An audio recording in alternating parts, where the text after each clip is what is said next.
Hello friends, welcome to Creator King. Today, halt! I think the ugly doll is watching us. Phew! Ready.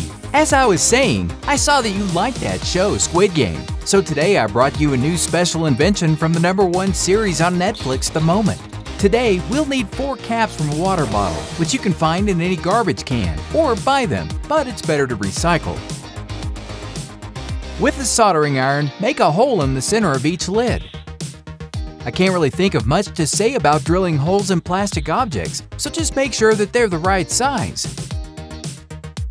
With the power of the Force, lure the roll of aluminum foil that your mother surely hides from you for using it so much here with us, and get rid of the foil as we'll only need the tube that keeps it in place. Actually, I think it's a better idea for you to keep it so that your mother doesn't condemn you to 35 years of isolation in your room. Also, attract a permanent marker and open it like a dog. Mark a line at 15 centimeters, where we'll slice the tube with this powerful saw. You'll need to keep both halves of the tube, so don't even think about getting rid of either part. With both pieces ready, apply our favorite super glue to the entire edge of one end in order to attach one of the water caps, which should fit perfectly. Repeat the previous step with the opposite end of the tube, sealing it almost completely. Very good! Now we have a perforated cylinder. Put a wooden stick through it like a skewer. Sorry, I'm hungry. Measure 3.5 centimeters off the protruding stick and saw off the excess on both sides until it comes off. Apply hot glue around the space between the water cap and the wooden stick to prevent it from moving. Get an L-shaped toy engine that you can take out of a remote-controlled car in the supermarket. Just look at the camera's blind spot. Apply glue to one of the motor pivots and attach one of the caps. In that same lid, pour all the hot glue that you have in order to secure it better. Then superglue the other cardboard tube to it. Apply some more glue on the opposite side to close the piece tightly with the last of the caps. Get another thin wooden stick and measure another 3.5 centimeters of what sticks out. Same as with the first one. Continue to cut the stick to make it as short as Napoleon, and then insert it through the hole in the cap. Seal the hole where the stick enters with hot glue, and our 2 rotating cylinders will be ready. They'll be in charge of moving the scenery while your character runs for his life. Speaking of scenery, print images of some place in the middle of nowhere. Apply instant glue on the white tabs around the edges and stick the images together, making sure that you don't glue 2 of the same images to each other. Here is a tree, here's a house, here is nothing. Prepare your strawberry pink tape and apply a little on each connection to reinforce them so that there's no rupture in the space-time of our landscape. Spread glue stick on one end and stick it to the tube without the motor, applying a bit of adhesive tape at the beginning. And let's move on to the prizes and obstacles. Print out a bunch of cookies, old Korean guys and geometric-faced guards to serve as coins, players, and obstacles respectively. With a pair of scissors, cut each and every one of the figures out cleanly. My hand muscle ended up hurting from all the cutting. It must have been 8,000 pieces. With all our pieces cut out, smear the cookies and our beloved guards with glue sticks to stick them to the scene in a zigzag pattern. Cut a very thin strip of white paper, which will be the finish line for our Squid Game simulator. Also, print a couple of these nightmare dolls and cut one out by the chest. Revenge is sweet! Let's also cut out this guy in a sexy pose and place him behind the finish line. Take some masking tape to laminate the entire strip of paper just like you used to laminate your notebooks in elementary school. I still don't know how to do it. Roll up the landscape like ancient Chinese scrolls. All these videos are making me think of Asian things. To make the general structure, we'll use this beautiful material called cardboard that you can find just about anywhere. Once you've cut a rectangle of the size you see on the screen, eat 2 popsicles for you know what. Measure the necessary length for the first popsicle stick and cut it with the scissors. Using that piece, replicate the measurement on the other end and cut it out too. Julio made the video cuts very quick. Give me some water. I can't talk that fast. Get your toolkit and pull out a medium-sized drill bit to install in your drill. Make a hole in both pieces of popsicle stick and then sand them with this small automatic sandpaper. Insert the wooden stick from the cylinder with the motor into one hole and apply glue on the straight edge to attach it to the base. This way it will stand up. Cut 2 more pieces and apply glue to them to use as supports for the motor.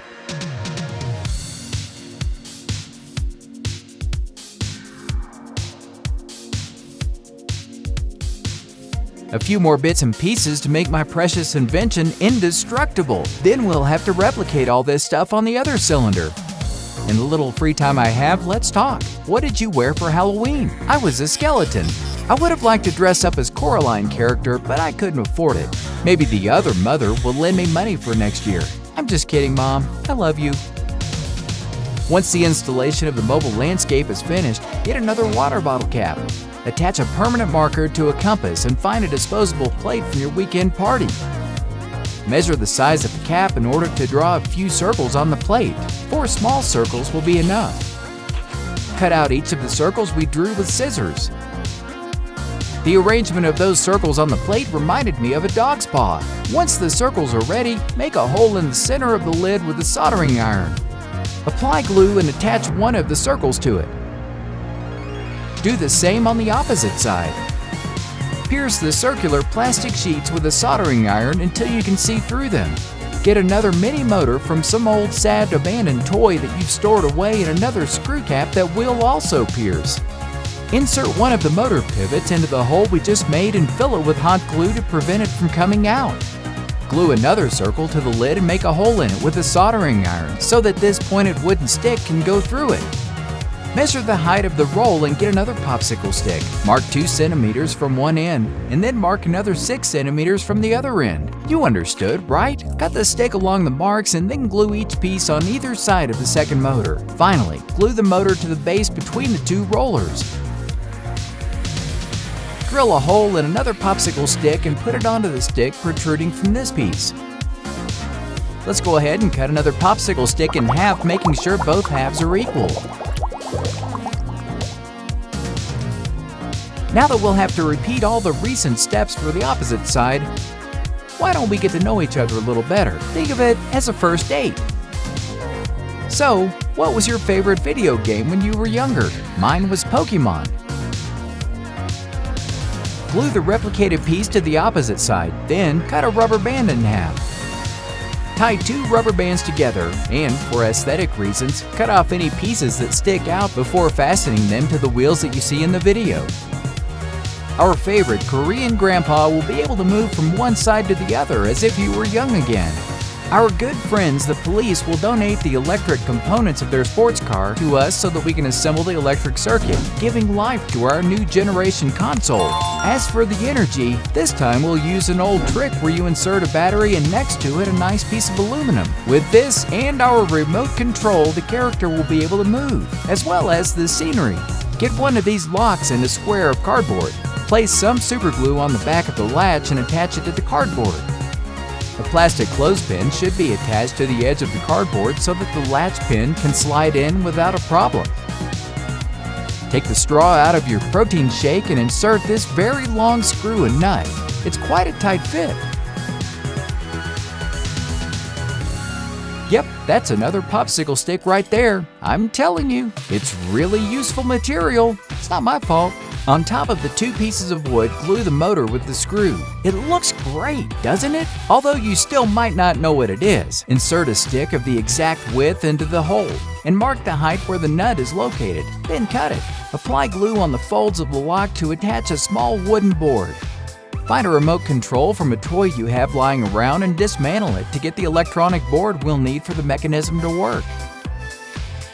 See? It looks like an automatic lock, similar to the kind they sell you for thousands of bucks on Amazon. We're not finished yet. We still have to create the final boss, the worst of the worst. Now that we have our evil doll's head printed out, let's paint it to give it a more professional touch. And yes, the head will be the only thing we'll need. Apply hot glue on the base of the neck and glue it right on the latch pin. Now we have a head that goes up and down. Pretty disturbing if you ask me. Apply instant glue to the edge of the cardboard and attach it to the base in front of the colorful scenery. That girl will give me nightmares. Measure the maximum height of the pieces to start creating the box for our console. I still can't think of a good name to compete with PlayStation and Xbox. What would be good? Squidbox 360? Help me find a good name for it. Place the lid made to size on top of the whole structure and create a little box like the one you see in the video for the moving head. That red light, green light song makes me nauseous. I'm pleased to inform you that all that's missing in this special invention that I've prepared for you all with love is mere decoration. Because pure cardboard just doesn't measure up to my high standards. Let's also add a couple of geometric faced guards to put the icing on the cake. These will be glued to each side of the box where the doll comes out to guard her, because that's what the guards do. And that's it! Your own console with a single game is finished, and without spending the thousands of dollars you would spend on the PlayStation 5. What a bargain! How about a little game? I doubt you'll beat me at my own game. Haha, get it? See you later, ugly doll! Thanks for watching our inventions made out of household items today. Follow my channel if you'd like to learn more about making simple yet incredible inventions. Also, click on the link to see more videos about my amazing inventions. Click on the link to subscribe to my channel so that you don't miss any of my videos. Thank you so much for watching this tutorial.